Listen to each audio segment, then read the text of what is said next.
Kimmy, let's stay positive. I'm sure he's doing everything he can. They are very good with chocolate, these nuts!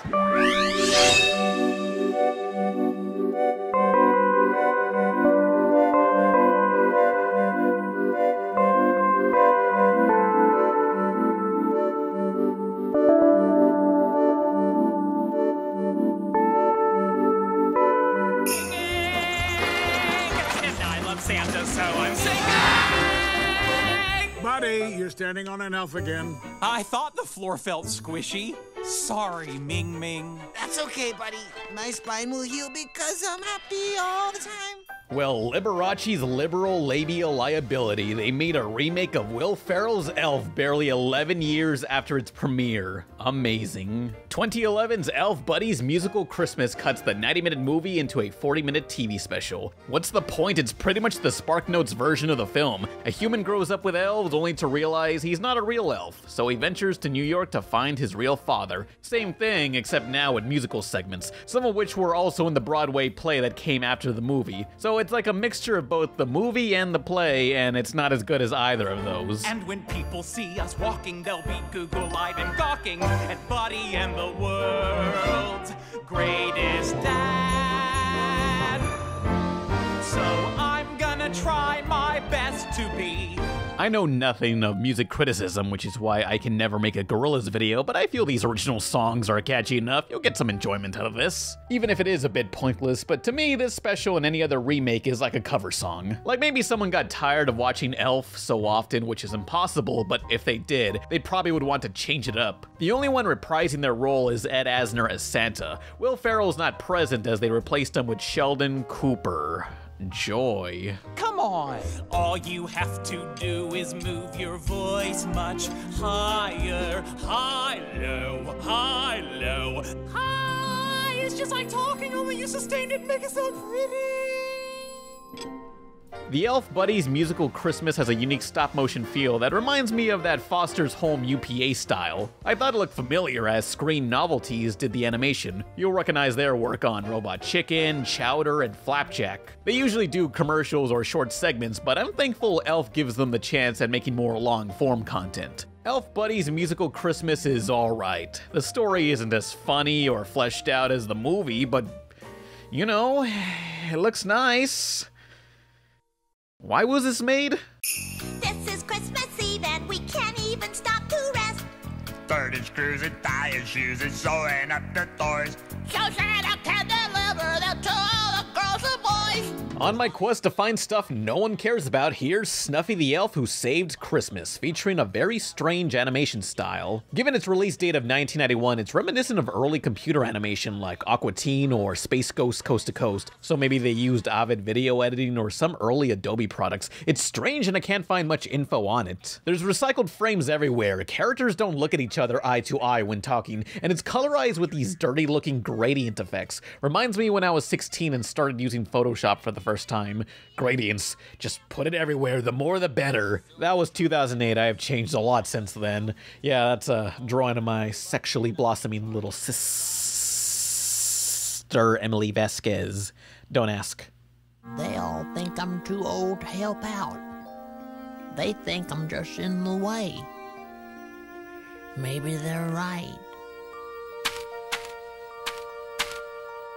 The animation is very faulty, but what could you do? It was on an early 90s computer. No one knew what they were doing. Though I'll give Snuffy a C for effort. One of my fears is growing old, and the special's main conflict has Snuffy feeling like he's no longer of value due to his age. The music's too good for this animation, as the special is produced by country singer Bobby Goldsboro. So they would know that your best was behind you.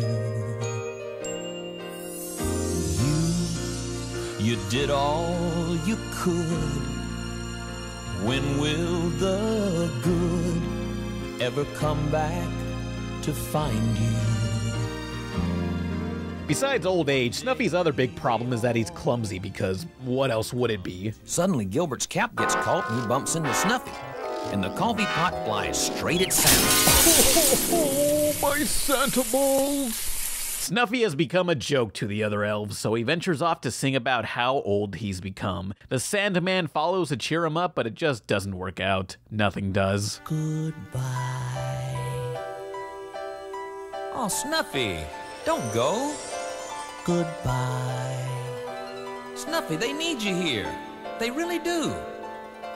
Goodbye. Snuffy, I'm just trying to support you emotionally. Goodbye.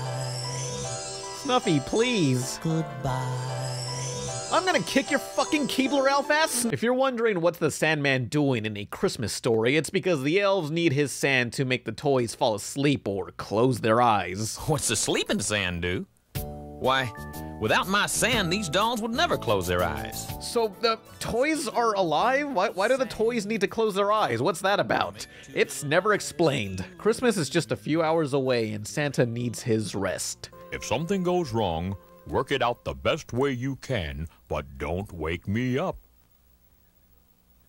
Oh, nothing will go wrong, Santa.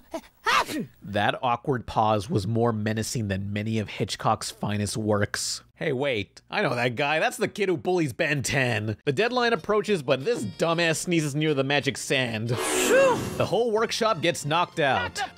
There's no one left to finish the toys until Snuffy and his animal friends return to save the day. They finish the remaining toys and all he needs to do is hitch up the reindeer, but he's far too exhausted. That's when Santa awakens to find Snuffy sleeping on the job. I just gave Snuffy one job to do, and he couldn't do it. Snuffy, you had one job. Don't worry, the rest of the elves wake up to back Snuffy up. Truly, he really is a useful engine. I think all of us here owe you an apology. Now kiss him. Christmas is saved, and look at that, there Santa goes, back to his home planet. Goodbye. They couldn't even animate a moving background. Hanna-Barbera could do that shit in the 60s. He's too old, he just gets in the way.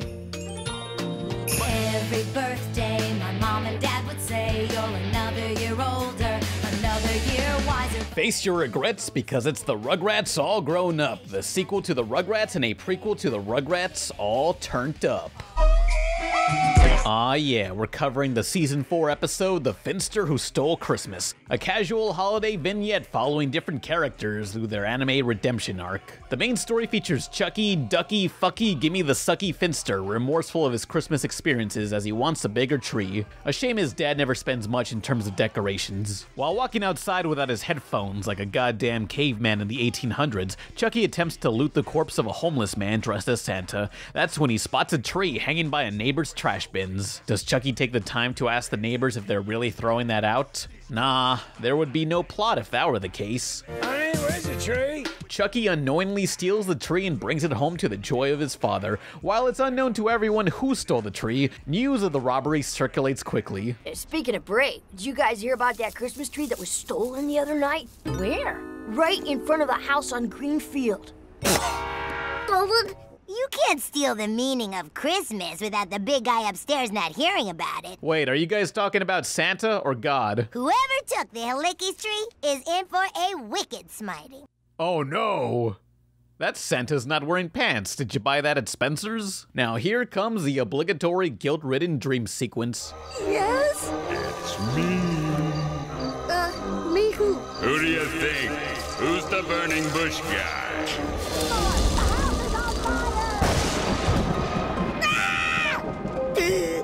I'm gonna be smited. I'm gonna be wicked smited. Chucky, calm down. You're a ginger. God never liked you to begin with. I do like how this is one of the few non-religious cartoons that'll name drop religious stuff, although it's less comforting and more vengeful. It's pretty strange. Like, kids, if you do something bad on accident, you're going to hell. I guess that's the message. These events guilt-trip Chucky into Catholic schoolboy masturbation levels of shame. The sexual frustration stresses Chucky enough to wage holy war against consumerism. You're the cause of my misery. You're the reason the poor Halicki children are suffering right now. You! What are you looking at, fat man? Give me a break.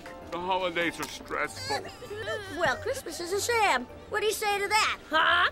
I'm not sure how it got to this point, but this is seriously what the episode is about. Kind of. Chucky, let's go. Fine, I'll go, but not without one of these. Hey, those are for customers only. He's resisting arrest. Tase his heart region.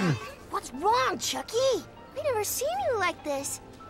It's kind of attractive. Hey now. Chucky finally confesses for his sins, admitting he stole the tree. He would return it, but Chucky could never tell his father about what happened, for his dad loves the tree way too much. So now, there's only one logical way to settle this. You steal it. Yeah, instead of talking these issues out, the Rugrats break into Chucky's house. Chucky is also there, breaking into his own house. Why is he outside? Does he not have a curfew? Who cares? They brought the tree back. The Finsters no longer have a tree, but they're just glad they have a family. It's all good in the neighborhood. Applebee's. That's one plot line down, so let me mention the other two subplots intertwined with these events. The first has Chucky's stepmom and sister visiting family in Japan and trying to get back to America for Christmas, but the airlines are overbooked. But we bought these tickets 3 months ago.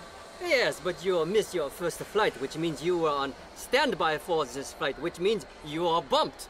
Next! Mom, they can't get away with that. Kimmy, don't be a hero. You're overbooked on a United flight. Now, the final subplot has Tommy and his brother Dill trying to make their own Hanukkah song, since there's barely any recognizable ones compared to Christmas. What does their half hour of songwriting result in? They're frying in the kitchen, they're burning in the pot. Like all around us, get 'em while they're hot. This Hanukkah song is so terrible, it's a form of anti-Semitism.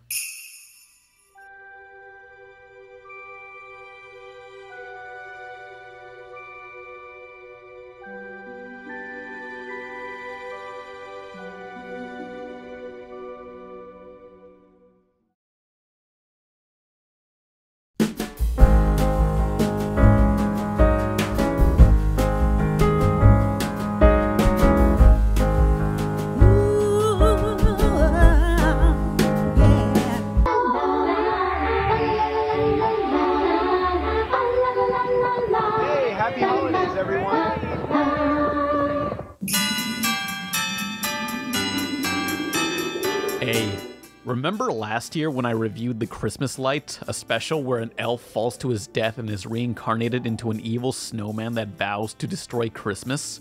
Yeah? Well, they made a sequel! The Christmas Brigade brings the magic of Christmas to every day of the year. That's right! What the 1997's The Christmas Brigade. If you thought the first one was bad, the follow-up is an incomprehensible mess that my below-average intellect can't even process. It's as if everyone recorded their lines with zero direction or awareness at who or what they're responding to. Editing cuts so frequent you'd swear the characters are teleporting to new locations. It gets more confusing when characters can actually teleport, fly, and phase through objects. Let's try downstairs. Don't leave. Where could he be? He must be here somewhere. I guess there won't be any Christmas this year. There can't be one. Not without Santa. Oh, great! They can do this because they're wearing magic belts that grant them powers and makes things easier for the animators. After all, this sequel is a soft reboot where Santa and his friends are now a crime-fighting task force that recruit children from all over the world, including Pierre from, get this, Paris, because where else would a kid named Pierre be from? The tower! It is shaking! And their villain is Dr. D, a man with a crystal skull and eyes so slanted Battlefield Earth would be leveled. He's not Asian, so nothing I said was racist. Dr. D is the name, and I'm Dr. D. He's nuts! His goal is to shrink monuments and put them on display. To do that, Dr. D mind controls one of the Christmas Brigaders to do his dirty work. But halfway through this plot, from what I can tell, that Brigader willingly decides to join the bad guys. I believe that's what happened. He's no longer wearing the mind control halo. Trying to follow the story is confusing. Even the other Brigaders don't know what to make of this. Well, I guess you have your standards. They're just low. But you are a big success at being a complete failure. Oh! Goodbye, Jennifer. You never were very practical. But we were partners. Goodbye. We were friends. Goodbye. Isaac, if you ever need a friend... Yeah? Buy a dog. Goodbye. Snuffy! The two bad guys then invade Santa's workshop and shrink him down to the size of a pea. Now no one will ever find him. I have to get to that transducer reducer and figure out a way to shut it off before 12 o'clock, midnight. Oh, is this where the gameplay starts? Nah, Santa simply falls down the plant, busting his nut all over town. Whoa! With his internal organs ruptured, a talking beetle comes to his rescue while singing the only original song in this special that isn't the theme music. A song about how beetles only live 21 days and they appreciate what little they get. Because when I think Christmas, I think about a bug's mortality. If you only live 21 days, there's no time for hate, there's no time for war, there's just time for love. If you live 21 days. This song has absolutely nothing to do with the special's theme, nor does this beetle do much of anything. It's as though they had access to some random song about beetles and forced it into the plot. Oh! Be careful. Please, Daddy. Whoa! Please be careful, Betty. I honestly don't know what's going on, but they eventually captured Dr. D's. I thought the story was over after they captured the bad guys, but much like The Dark Knight, we're only halfway through. After all, it is Christmas, and we gotta celebrate. Hey! Everyone's invited to a Christmas party at the Christmas complex. Jennifer, who's this with you? This is my sister Amy. That was completely necessary. At the party, the girl brings along her Echo Fighter, and for minutes on end, we watch the two sing stock Xmas music. Joy to the world, the Savior reigns. They keep singing while they just stand there. That is all. So is this where the credits come in? No. Why let the torment end? We're only 30 minutes into this hour-long movie. Next, some random kid Santa kidnapped asks Santa, "Hey, how'd you guys meet?" That's when they recap the entirety of the first film. I don't mean they just briefly surmise it. They practically play the entire first film, except with the original audio taken out as Santa describes every single event that happened. Sometimes, they don't even narrate, they just let the footage play while generic stock music is overlaid on the missing dialogue. Jennifer said, no, because Burton would also die. I told Isaac not to destroy him, and we were badly damaged when he struck back. Yeah, if it were up to Isaac, I wouldn't even be here today. Thanks to Jen and Santa, they decided not to destroy the snowman, and me in turn. This isn't even a clip show episode, this is an audio commentary. But after they're done with the recap, do the credits play? Are they done? No, there's 10 more minutes of singing while they stand there. It's just singing. This is horrendous.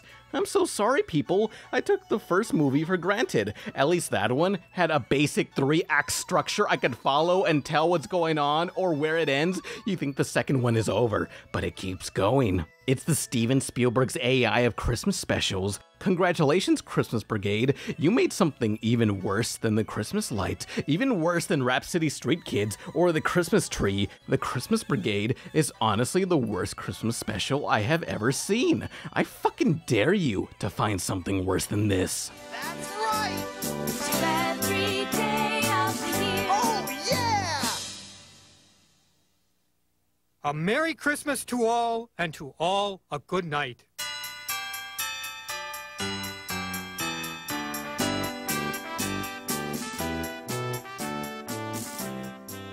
Jingle bells, Santa smells, Christmas really stunk. I got nothing that I like, my gifts were all just junk. Boxes full of clothes, CDs no one knows. When I wanted something for my Nintendo 64. Zelda's great, Turok 2, South Park would be fine. How about Rogue Squadron? That game should be mine. Make up for a lame Christmas. Get the hits you missed on N64. Mom and Dad, I'm so sad. Goodbye.